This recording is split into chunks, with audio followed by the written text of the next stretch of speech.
Like I said, good afternoon, everybody. My name is Leanne Foster, and I am with Provider Outreach and Education here at WPS Government Health Administrators. I want to thank you all for joining us today, and I really hope you're doing well today. I'd like to first welcome you to our webinar today. We are going to be talking about revalidations post-COVID-19 public health emergency, or the PHE. Also on the line with me today is Tom Ryan. He's going to be assisting me with monitoring the chats and any technical issues, along with a few other members of my outreach team. Hopefully we won't have any technical issues, but we are prepared for that if that should happen. Before we get started today, I do have a few housekeeping things to go over with you. First and foremost, this session is being recorded and will be posted on our YouTube channel as an encore. I have started that recording, so you may have gotten a message just letting you know that, but that is intentional. Along with that, we do have our disclaimer. Just need to make you all aware that the information presented today is an educational tool and is for informational purposes only, and that this information is accurate as of today. As you know, CMS regulations change often, so please just make sure that you are reviewing official CMS communications, either on CMS's website or our WPS GHA website for the most up-to-date information on those rules and regulations. Also, no photographing, screenshotting, or recording of this education is permitted. As I just stated, this session is being recorded, and that is going to be posted on our YouTube channel as an encore. So you'll have that for anyone who maybe missed the session, or if you'd like to go through and listen to it again. We will be leveraging our chat feature for questions today. Tom is monitoring those chats, and I will be checking with him during the session to answer those. But certainly, please feel free to put your questions into chat as you have them. I don't want you to forget them, and I want to make sure we can get those questions answered for you. If there are more questions than time allows today, we will send out a follow-up communication including all of those, but I'm hoping that we have enough time to answer all of those today, but we will answer those for you. One thing of note, when you are submitting questions through that chat feature, I ask that you take a look at what you're selecting from the drop-down. That chat feature has a drop-down that tells you who those questions are going to go to in the chat feature, and you want to make sure that you've selected all panelists. That way it will go to Tom, myself, my other PO team members, versus if it just goes to host or presenter, it's possible we may not see those. And again, I do not want us to miss any of your questions today. There are also a couple of things that go with our sessions today. We have some material available to you. The first is a copy of the presentation that we're using today, as well as an item titled Timely Topics. And that's a document that contains information on things outside of what we're presenting today, but things that we'd like you to be aware of, including some upcoming educational opportunities where it's appropriate. So if you'd like those and you don't have those, you would have received a link to those educational documents or those materials in your reminder emails, the one that you would have received on Friday and then one you would have received earlier today. You can click on that link. It will take you to a page that will ask you for a password, which is the word education with a capital E, and then you'll be able to access those. Alternatively, you could access our live events page, which is the link that you're seeing on this slide, and I'm going to ask Tom, if he is not already, to put that into the chat so that you have that. From there, you would just need to locate our event today, which again is Revalidations post-COVID-19 PHE. And from there, you would go to that same page that would have been in those emails, and you would be able to enter that password and get those documents. And then lastly, I'm going to ask Tom to put materials link in the chat if he's not done so already. Again, you will need that password to access those. If you experience any technical difficulties today, again, I hope we don't have any, but if you'll make note, and I'll ask Tom to put this email in the chat as well, the WPS-GHA education mailbox. That mailbox is being monitored, and someone will be able to help you if you're having any technical difficulties today. And actually, one more thing. Anyone who is needing a certificate for continuing education units today, you do need to remain on the line for the entire presentation. At the end of the session, you will receive an email that includes information about this session, including the hours that you received credit for today, and that will serve as your certificate of attendance for your continuing education credits. With that, that leads me to our agenda today. So with the end of the COVID-19 public health emergency, or PHE, as many of you know or have experienced, the revalidation cycles that typically happened every 5 years for provider enrollment and provider PTAN and billing privileges, it paused. And with that, they are now trying to resume that. So with it ending, they are resuming all of the revalidation cycles. But as you can imagine, there's a large number of providers that were not revalidated for reasons related to the PHE. So today what we're going to focus on is the plan for revalidations that were paused during the pandemic. So those providers that should have revalidated in the last few years but haven't and weren't expected to. We're going to talk about what this means for revalidation due dates moving forward. And then we're going to give you a couple of tips just for revalidation, some reminders for when it's time for you to revalidate.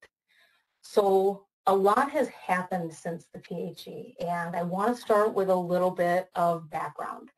The one thing I can assure you with revalidations and the revalidation due dates that CMS and the MACs are not doing, we are not simply picking up where we left off, and we are not asking providers who have not revalidated during the PHE to simply flood us with revalidations. We're not going to do that.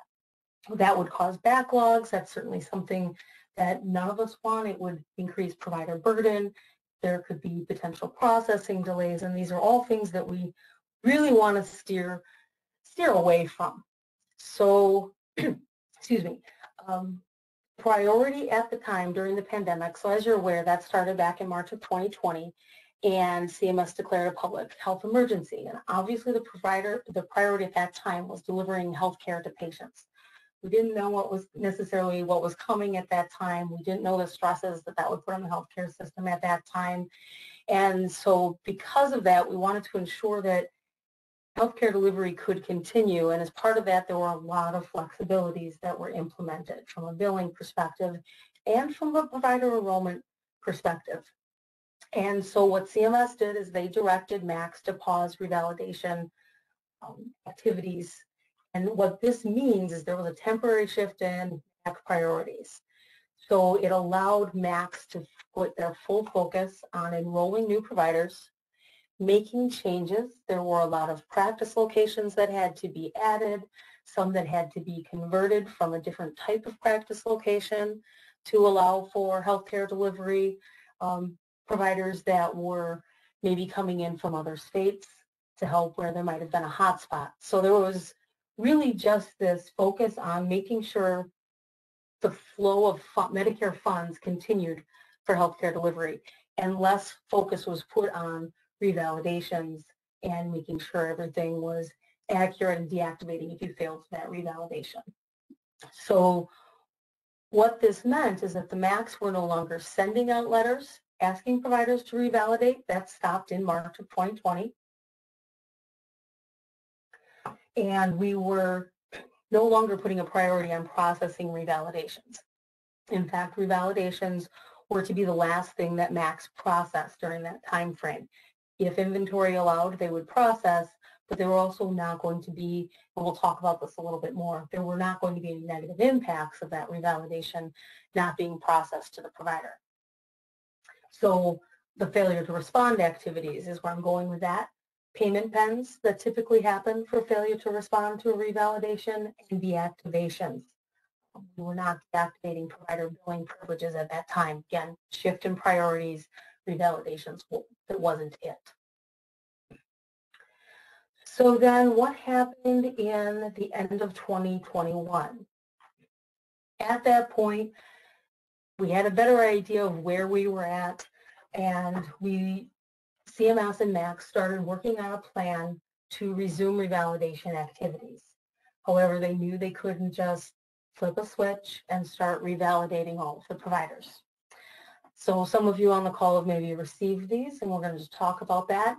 The end of 2021, CMS started identifying what made the most sense. Who do we need to focus on revalidating first before we resumed the regular cycle and revalidated everybody within those cycles. So the question you might have is what qualified for the selected provider group. They were looking at providers first and foremost that received accelerated payments earlier on in the pandemic, in March and April of 2020. An accelerated payment is essentially a payment that's given based off of claims that are going to they are potentially going to be submitted to keep cash flow going because of everything that we didn't know. So what they did is they decided that providers that received those accelerated payments, which were mostly Part A providers, there were some groups and there were some individuals and some suppliers, but mostly Part A. We did ask those providers to revalidate first. They were looking at potential risks, which would include claim volume, high dollar claims, claim types. Then this is not an all-inclusive list, but they were really looking at it holistically to see where potential risks were, because revalidation is a huge part of fraud and abuse prevention for the Medicare program.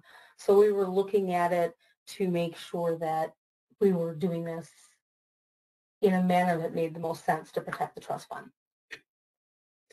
So this process has been ongoing with CMS and the MACs.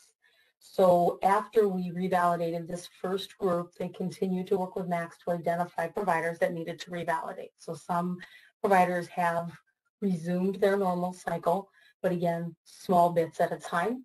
And now we are to the point to get back into that normal 5-year cycle. Of course, that's barring any circumstances where CMS or the MAC might be required to ask for an off-cycle revalidation. Now, this is where questions might start. What happens next? Because we are moving into the time where we are going to start resuming that cycle. So what about everybody else? Maybe what happened if you submitted a revalidation during the PHE? Maybe it was approved, maybe you've received development, maybe it's still pending.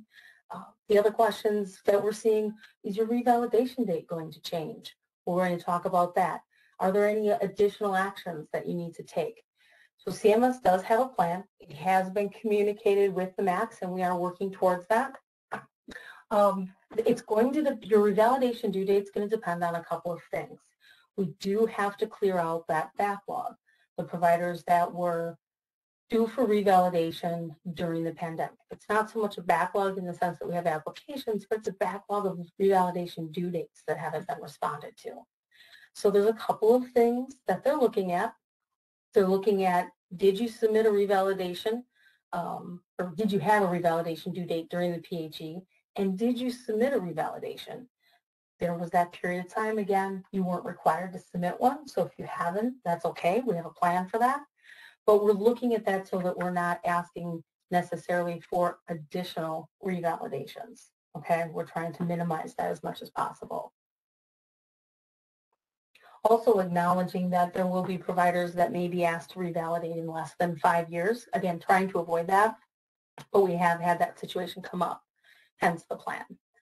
So one thing I want to make clear again is that we are not requesting that all revalidations or all providers with revalidation due dates during the pandemic send all their applications at one time. So if you had a revalidation during the pandemic that you did not submit a revalidation app, I wouldn't recommend you just simply send in that revalidation. There is a controlled form of contact that is going to help you know when it is time, okay?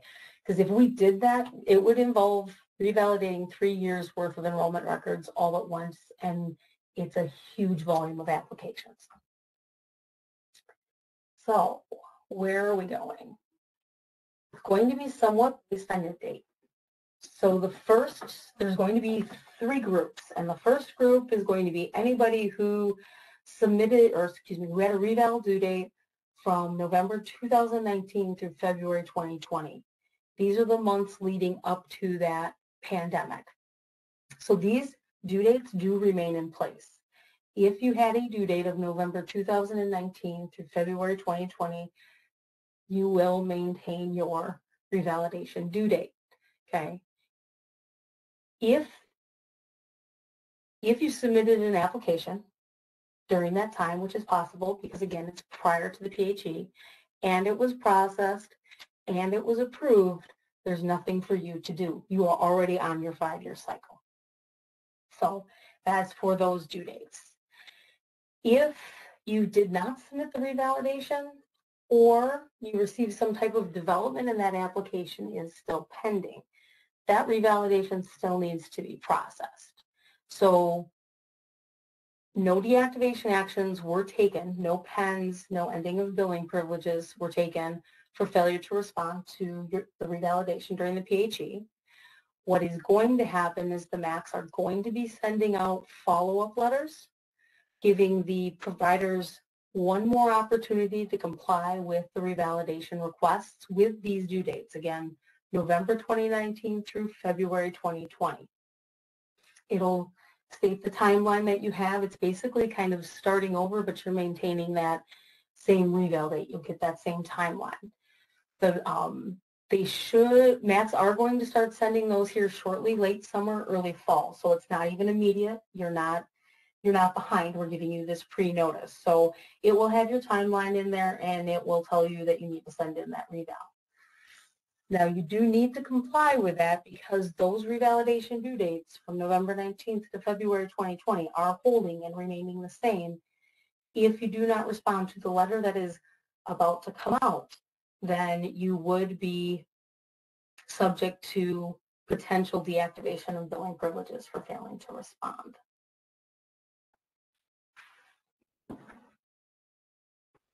The next group that we're going to have is going to be providers that had an original revalidation due date of March, it's March 2020 through December 2021. I apologize for that typo on the slide, but it's March 2020. So as the pandemic hit and as it started to kind of wind down, so to speak, providers are not being held accountable for not responding to the revalidation, any revalidation request that went out before the pause, if it was in March, because some had already gone out. Again, that focus was on patient care. MACs were also not asking for revalidations during this time. Some providers were continuing to send in those revalidations because it was on the website, but we were not, again, holding providers accountable for kind of being on their own and responding to those. That wasn't our focus. If you had a due date during March 2020 through December 2021, and your application was received and approved during that time, there is no further action to take. You are not going to need to restart if your application was submitted and approved at that time. If a provider submitted an incomplete revalidation application, they would have received a development letter request, probably some follow-up as inventory and time allowed from the MACs. If you responded to that development and it was approved, you fall into that same category. Your application was processed and approved, you're good. However, if you did not respond, your application is still pending, or you didn't send in a reval request, then we are not following up on these. These are going to be rejected or not responding. However, we are not going to, you're going to maintain active enrollment. We're not going to be deactivating the PTAN. And when it is time for you to revalidate, a new request will be sent. So if your initial due date was between March 2020 and December 2021, what is going to happen is that you are just going to basically be reset and we will be in contact when it's time to revalidate. The other thing that you're going to see with that, and we'll go out to this website in a bit, but there will be new dates posted on the cms.data.gov website, which is where you can look for your revalidation due date. Again, we'll get into that in a minute. Hey, Leanne, I have a question that I think you might want to address before we go too much further. Sure. They're asking the revalidation letter, which we've talked about multiple times being sent, but is it going to be sent directly to a provider? Will it be sent to a contact? What address or where are we going to get that information from? Yep, so typically those are being sent to whatever is on file in the PACO system, so the provider enrollment chain and ownership system.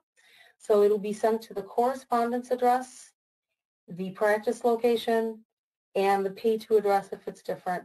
So it'll look at those 3 addresses. At this time, it's not being sent to a contact. It'll be addressed to the contact, but it'll go to one of those 3 addresses. Thank you for that, Tom.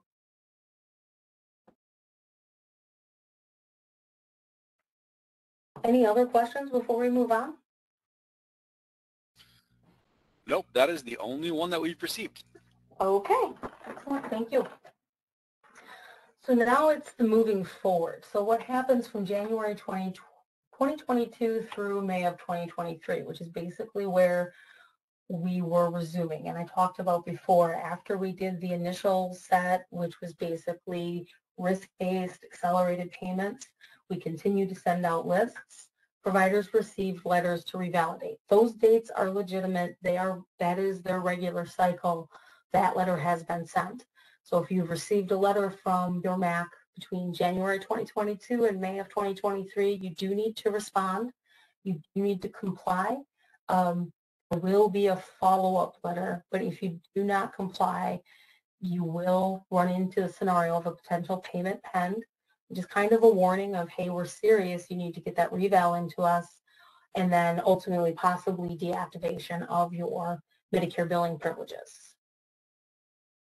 So again, starting in January 22, we were basically already resuming, but again, smaller groups, and they're continuing to identify those groups between MACs and CMS. CMS is initiating the lists, and notification will be sent out. So again, moving forward, similar to what I just described, the request letters will be sent, which has talked about the addresses. Again, the correspondence, practice location, and special payments or pay-to address. They will be sent out 60 days prior to the due date to allow adequate time for providers to collect the information, especially if you're an organization. Sometimes those can be a little bit more complex. Dates are being published on the data.cms.gov. We'll take a look at that here in just a minute. And again, failure to respond, same thing, is going to be possible payment pend and then possible deactivation if you fail to respond. Okay. So you can leverage that website, as I mentioned. Give me one moment and I'll go out to that.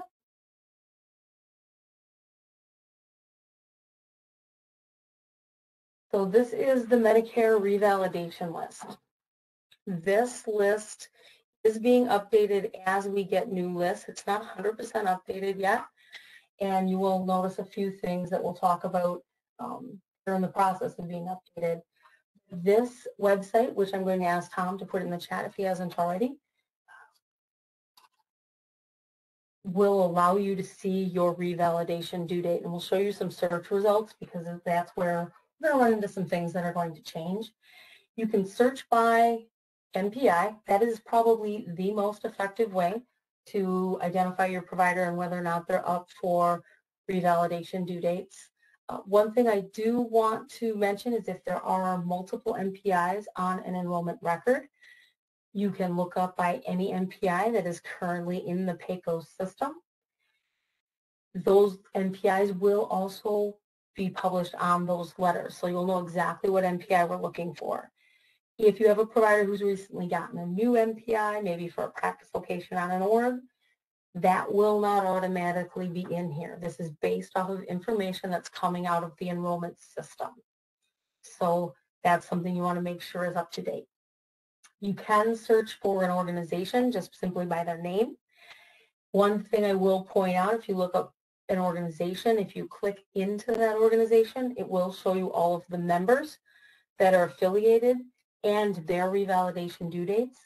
I want to be very clear, though, on the fact that members' revalidation due dates may not be the same as the organization's revalidation due date, because it's revalidating based off of that NPI and those enrollment records, not necessarily affiliations. And then you can also search for an individual first and last name. I highly recommend you stick to NPI. That's usually your most direct route, least confusing. Location, you can narrow it down. If you are only handling enrollments for a particular state, you can narrow it down. However, I do want to point out that providers that are maybe enrolled in multiple jurisdictions may receive multiple revalidation letters because we're enrolling all enrollments for that NPI. So if you have a provider who's enrolled in Michigan and Indiana, they're going to get 2 revalidation requests, and they're going to need to submit a revalidation application for each one because those enrollments are independent of each other. But you can narrow it down if you need to. And filtering the records, typically this is not really helpful. It's there if you need it for something you're looking for. That is a course of, hey, am I due for reval? I wouldn't necessarily use it. So going back to the presentation, I want to take a look at some of the results. So this is what the search results will look like now. If it's been a while or you've never utilized this site, you'll see the individual or the organization's name, just depends on who you searched.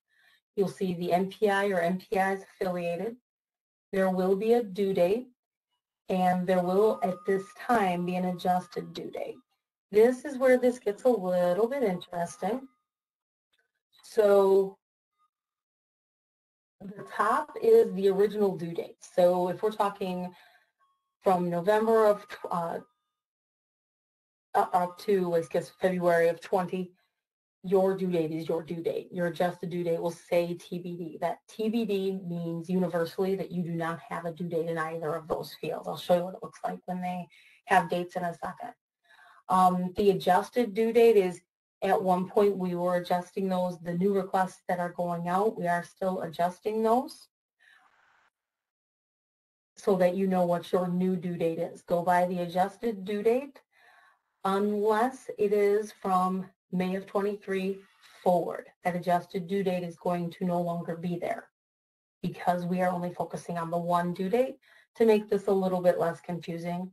And if you look at the website, you will see that there is a disclaimer explaining what I just described.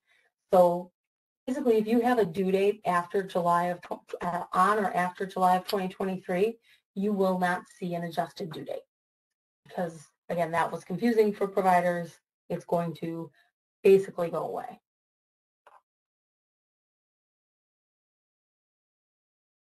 So if there are dates.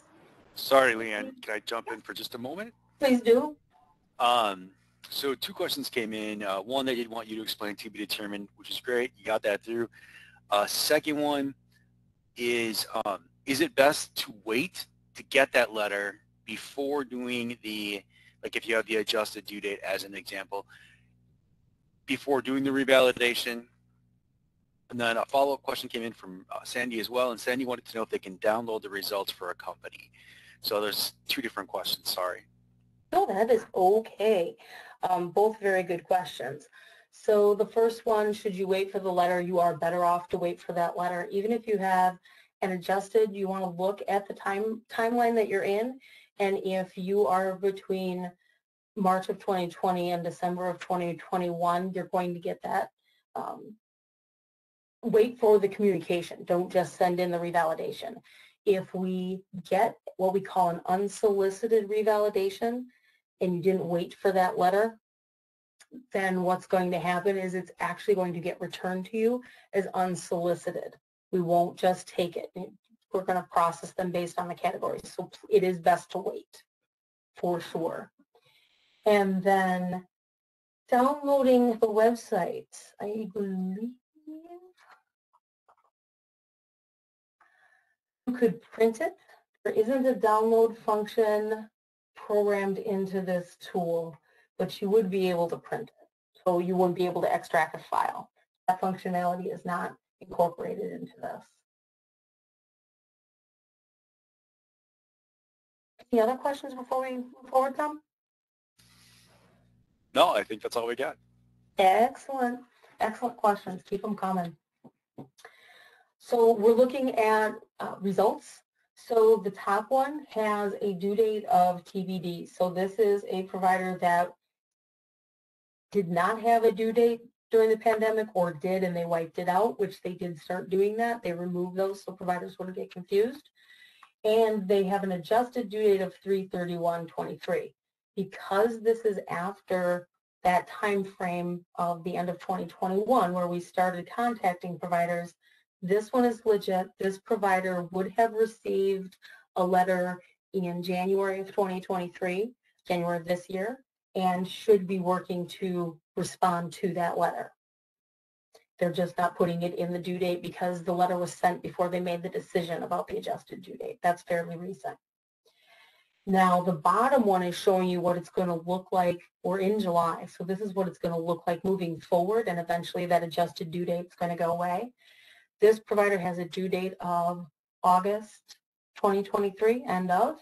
Last month, they would have received that letter and can send in that revalidation. And then on the right side, you'll just see it shows you a little bit more information. I'm showing you an organization here so you can see where it shows the reassignments. And if you click on this gray box where it shows the organization's name is usually the link. You click into that, it'll show you who the two providers are. But again, it'll give you the results like this and show you their due dates. Again, they may not be the same as the organization.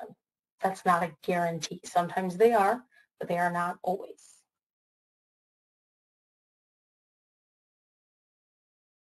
All right. Before we leave that, they want to go back one screen and they have an organization that has TBD in both. Can you explain that again for me?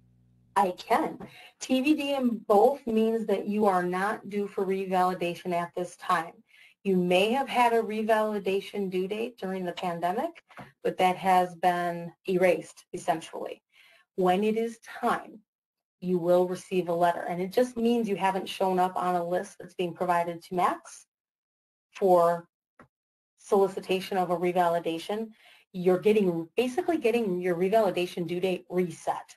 If it's TBD in both, you have nothing to do until you receive a letter, and that date's going to change. And yours, in your instance, it's going to change in the due date versus the adjusted due date because they're no longer going to use that adjusted due date. All right, I'm going to throw a couple more at you. I know that we are almost at the end of the slide. So first one is there a possibility that a provider who's associated with multiple organizations has their letter go to the organization that does not complete the revalidation? It is possible. That's a fantastic question. This is where one of the tips coming up will be to make sure that the enrollment record has all of the correct information. So it's possible you may need to send in a quick change to make sure that when the provider's up for reval, especially if they're affiliated with multiple organizations, that letter gets to the right people, making sure the correspondence is correct. And in that instance, that correspondence is going to be pretty key because that's where that letter is going to go.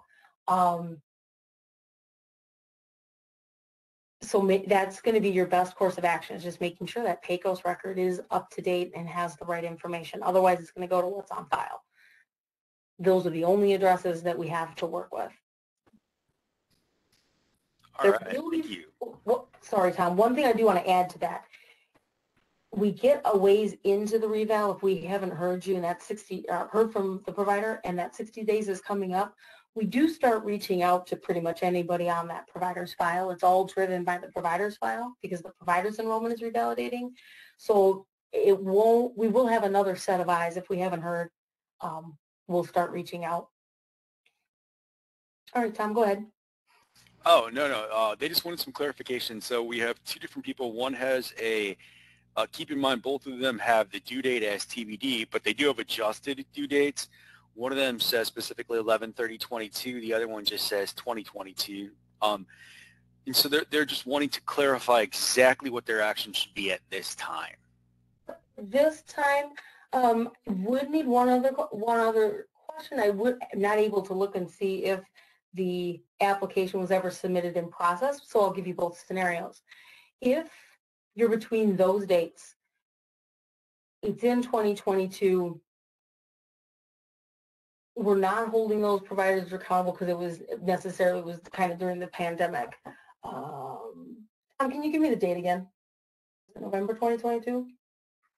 Yeah, the one specifically says 11/30/2022. The other one just uses a generic date of 2022. So, Okay. Yep. So actually the second, so there's two different dates. I apologize. She actually did clarify here. So we have a November 30th of 2022, but we also have a January 31st of 2022. Okay. Okay. They're both in 2022. That helps me answer the question. Thank you. So I would look to see if you ever received any development requests and if those have been responded, and I would check the status of that application. If it's an approved, you're good. You're done. If it was approved, you don't have to worry about it. It's successfully revalidated. And our call center would be able to assist you with that and look that up. Unfortunately, I can't do that here. However, if you've not responded, either not submitted a reval or not responded to a development request, you are going to get a follow-up letter. You could send that revalidation in now if you needed to, but you are going to get a follow-up letter that is going to give you some lead time to respond and give you the timeline of we need to hear from you by now, or your request could be subject to deactivation of billing privileges. So you have time. It's not going to happen without your knowledge. That letter is going to go out if you still need to revalidate. So again, I would recommend calling the contact center and seeing if an application was processed for revalidation. If it was, you're fine. Otherwise, you will be receiving that follow-up letter. Any other questions, Tom? No, that's all I got. All right.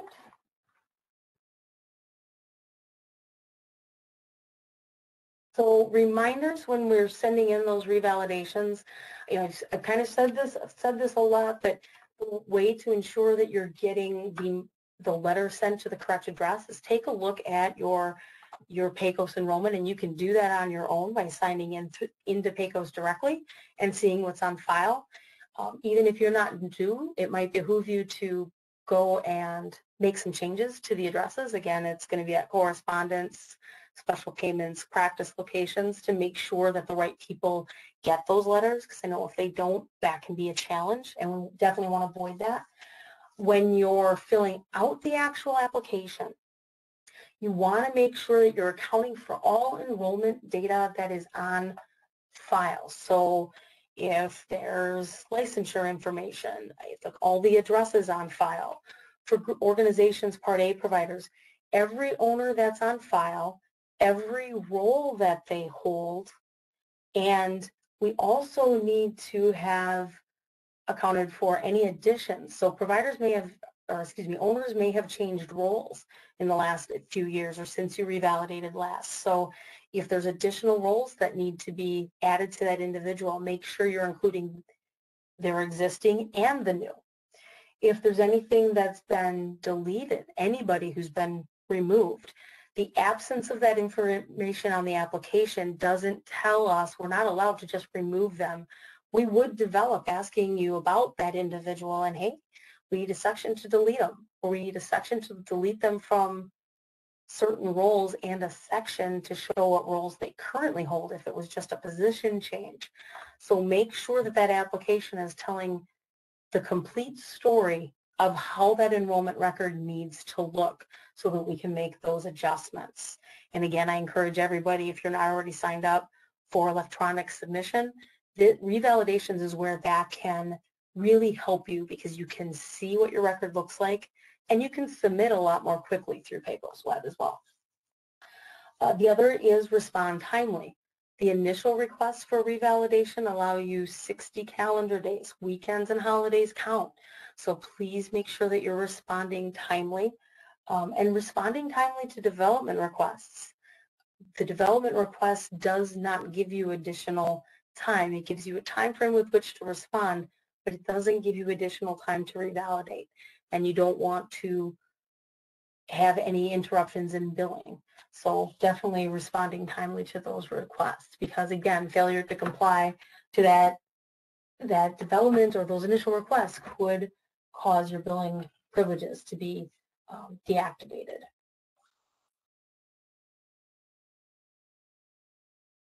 So what I'm showing here are a few resources at the cms.gov website.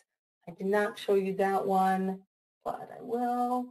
There is a site, and I'm asking Tom to throw that into the chat for me. But CMS does have a page that is specific to revalidation, and it will give you tips. It will give you links to PACOS. It also has a list of frequently asked questions. They're not going to be issuing public communication about these particular groups because there's communication from the MAC in all cases, so you wouldn't need that. But it will help you fill out your revalidation, links to forms, pretty much everything that you're going to need. The other would be checking out our website. That is the link to revalidation and specific information for the enrollment process for submitting that revalidation, which I'll also ask Tom to throw in the chat for all of you, but you'll have that. Before I go forward, Tom, are there any questions in the chat? Yes, ma'am. There are two for you right now. All right. First one, our practice MPI is up for revalidation. We are adding new physicians. Should we add the physicians or revalidate first? So I would have an additional question. It will depend on if those new physicians are only practicing at that MPI, but even so, you can enroll your providers with that organization now before you revalidate. They'll be eligible to work at with any of the MPIs and the practice locations on the enrollment record. However, until that new MPI is added, they won't be able to bill for that. So you'll have to make a business decision of which makes the most sense for you, but there's nothing holding you back from enrolling those members at this time. There's just going to be that limitation of that new MPI not being on file. And that new MPI can also, does not have to be necessarily reported on a reval. That can come in as a simple change to the group. And then you would reval later. Next question is, how do they sign up for that electronic submission? Just so everyone's aware, I'm putting the internet-based PCOS or the PCOS website in the chat right now. Leanne's going to talk a little bit more about it, but so the question is, how do they sign up?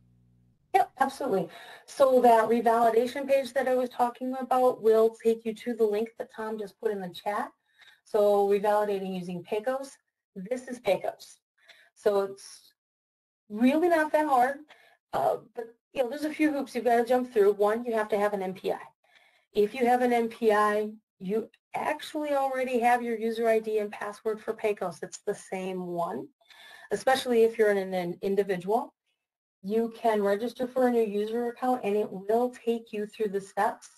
It's telling me it's taking me to another site.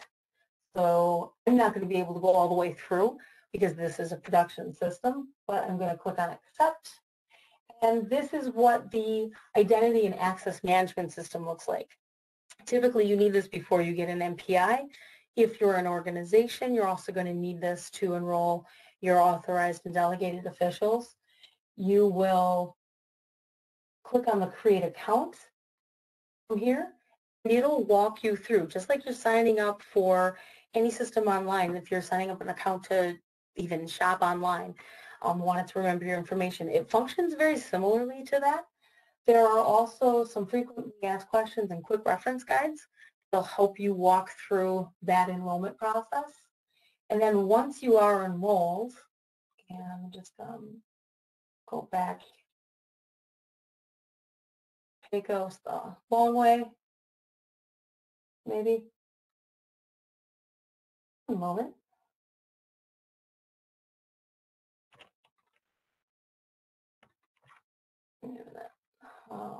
Sorry about that, folks.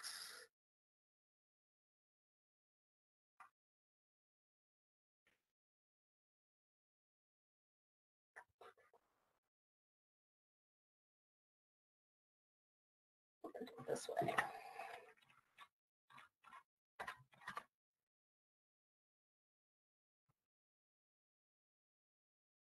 And I'm just going in, again, the long way because my link's not doing what I want it to do. So even if you go to CMS's regular provider enrollment page, there is a link for revalidations and renewing your enrollment, which is where I've decided to go for those. Once you've been through that INA process, once you have an MPI, you will log in. And it will ask you a series of questions, and it'll get you along the way. You'll be able to see your existing enrollments, and Revalidate is one of them.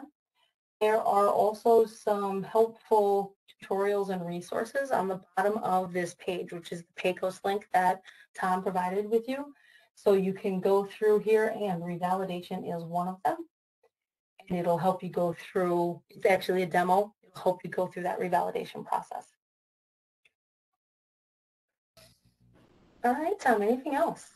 All right, so will the revalidation letters come via email or regular mail? That is something that they're working through. They do have to send them paper. That is a CMS requirement at this point. They are getting sent out via paper. Hopefully that's going to change in the future, but it could change. Right now it is paper. However, I do want to put a shout out if you are in an organization that has spam filters, which we probably all are. If you see a pe.medicare at wpsic.com, that is worth putting in your safe senders list. Again, that is pe.medicare at wpsic.com. That is actually where we would send any letters. It's the same email address that would be used to send any notification letters or even development letters that you're currently receiving. So definitely make sure that's in your safe sender so it doesn't end up in your junk folder. Excellent question. What else do we have, Tom? All right, where do we check our mailing address to be sure it will come to the correct address?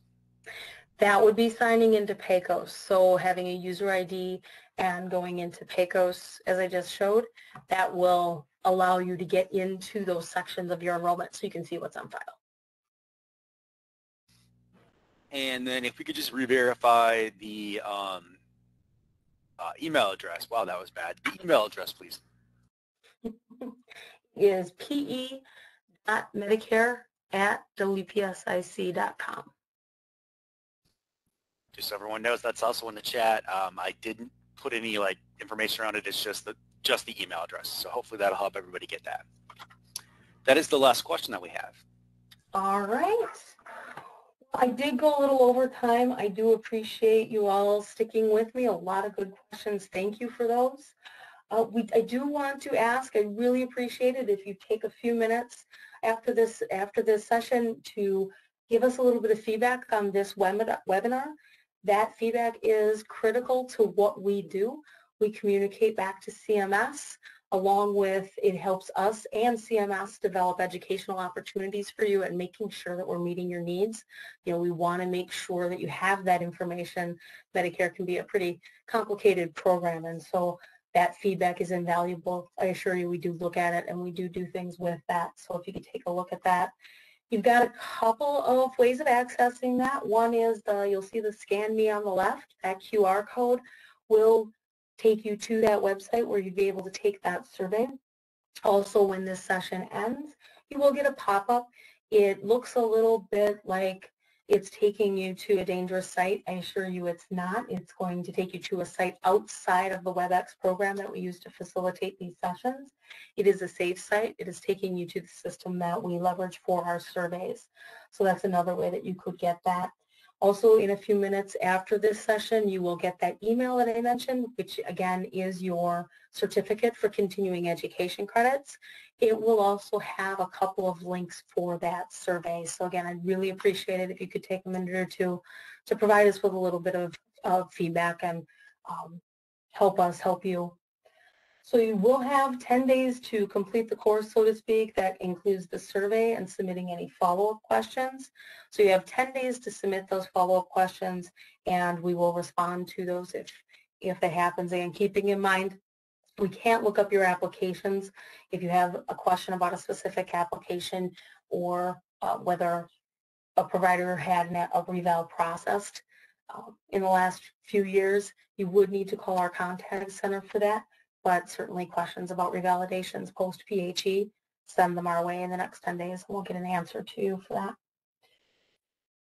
So on behalf of Provider Outreach and Education here at GHA, I would like to thank you very much for your time today. I hope this was beneficial to you. Have a great day. You may now disconnect.